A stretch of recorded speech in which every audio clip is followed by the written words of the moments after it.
extremists, they're considered violent predators, and their whole mission in life is to go after young kids.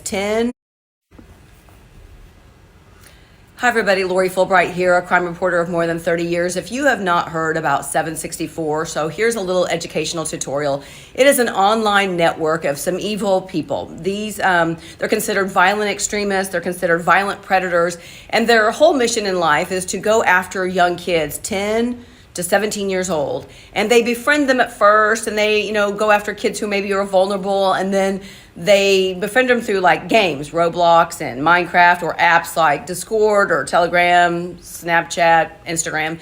Anyway, they start off nice, right? But then they kind of switch it to, I need you to send me some sexy pictures. I really care about you. I love you. I need you to send me this. I need you to harm your family pet. I need you to send me pictures of your sibling, or I need pictures of you touching your sibling in a sexual way. I mean, they are just doing terrible, evil things, really coercing these kids, and then it becomes threats, right? If you don't do this, I'm going to share those sexy pictures that you sent me with everybody on the internet. And if you don't harm yourself, if you don't cut yourself and send me video of it or live stream it, bad things are going to happen. And it's even led to some children committing suicide because of these threats that are coming from this group. Now, 764 is just one of these groups.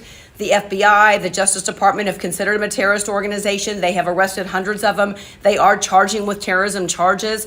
It's called 764 because it's the first three numbers of the zip code where the founder grew up in Texas. And he was a kid who was bullied online. He founded this group in 2021. And in 2023, he was sentenced to 80 years in prison for having all this child sexual abuse material, child pornography. But it's not just this group. There are lots of groups like this out there, and they are all competing to be the worst of the worst. And they're all targeting children. So parents need to know what apps their kids are on, what games they're playing, and what kind of messaging capabilities those games have. And talk to their kids. If someone is harassing you, bullying you, threatening you online, log off, right? And tell someone. You don't have to be forced into sending sexy pictures. You don't have to be forced into hurting yourself or hurting someone else. It is just such a terrible thing what these groups are doing. And of course, they specialize in these psychological techniques to coerce these children and groom these children and then threaten these children and scare them. So an important resource for every parent is the National Center for Missing and Exploited Children. You guys, they are great. If you're having trouble, if your child is having trouble, contact them. Also, they have a section on their website called Take It Down, and it's for anybody under the 18 years old who might have had some sexy pictures out there generated online. It will go and look for those images and scrub them off so that kids don't have to live in fear that those are always going to be out there somewhere. They also have a video called No Escape Room, and it really shows how these predators work, how they groom kids, worm their ways into kids' lives, and every parent should be showing that to their kids to help protect them.